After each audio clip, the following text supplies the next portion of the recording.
Now, we well and truly do not get enough aircraft in Star Alliance or any other alliance liveries, and one of the reasons is that Herpa very rarely does those models, but luckily there are others that are stepping up to the plate, and one of them we have here today.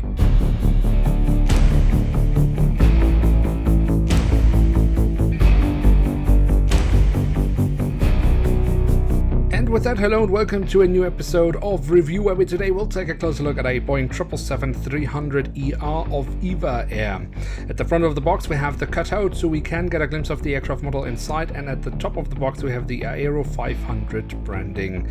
The backside of the box doesn't offer too much other than a basic rendition of a 777, still way better box design than what Herpa offers us today. I can't believe that I had to say that.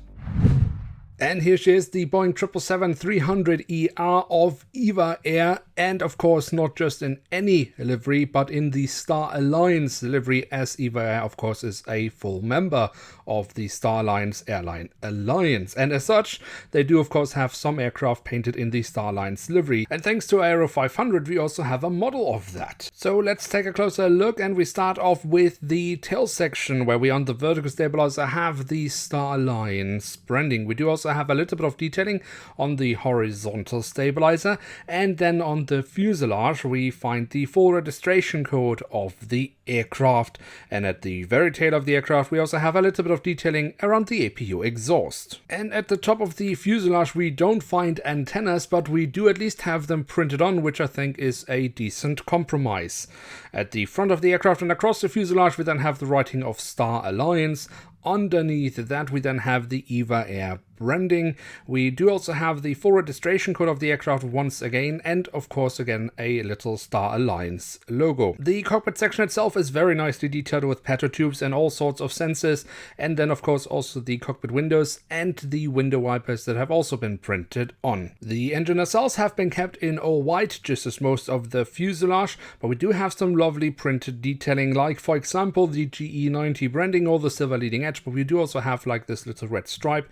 This is just such a small little printed detail, but it adds a lot to an engine. Also, the physical detailing of the engines is actually very nice. It looks really, really decent. Also, when we look into the engines from the front, we can very nicely see the engine fan blades. And then on the fuselage, just above the wings, we have the emergency exit printed on, which leads us straight to the wings, which we should definitely also take a closer look at. Starting off with the top side, we can see the different flaps, slats and spoilers have been carved out, although that could definitely have been much more pronounced. But we have some lovely printed details here as well, like the markings as to where to walk on the wing, the markings for the emergency exits, or for example this thick black line, which is a visual indicator for the pilots as to where the outer edge of the main landing gear is. Also, the underside of the wings look very nice. Here we also have the full registration code of the aircraft, and a lovely detail on the wings as well is the addition of the landing light, a small printed detail that adds a lot to the model. And then we have the landing gear, which for me definitely is a bit more of a mixed bag, because yes, it does look nice. We also have some printed details, which is awesome, but it has the feature of rolling wheels, which I'm not that happy about, because for me it feels too fragile, and even though I would never use that feature, it feels like it could break at any moment, which I'm not that happy about. And then last but not least, we also have the doors to the cargo compartments printed on here in the backside of the aircraft and here at the front of the aircraft.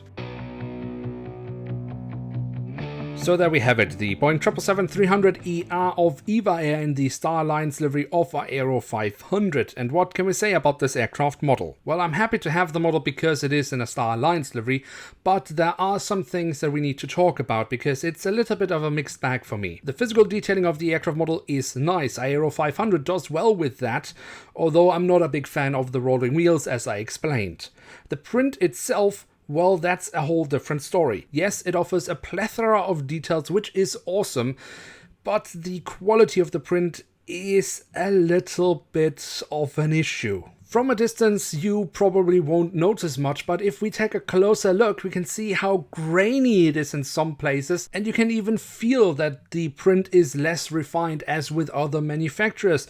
I know it's a bit strange, but if you caressed the model, you could feel like the different layers of the print And yeah, that is something you definitely wouldn't notice as much with Herpa or Sky 500 or other manufacturers. But don't get me wrong, despite the fact that the print maybe isn't as refined as it could have been, the aircraft model is definitely still worth having in one's collection. Now with that, we have reached the end of today's episode. If you have enjoyed this video, then don't forget to leave a like, that will be very much appreciated. And of course, if you are new around here, why not hit subscribe? That would be absolutely awesome. With that, I'd like to say thank you so much for watching. Hope to see you soon again. I'm checking out, and bye.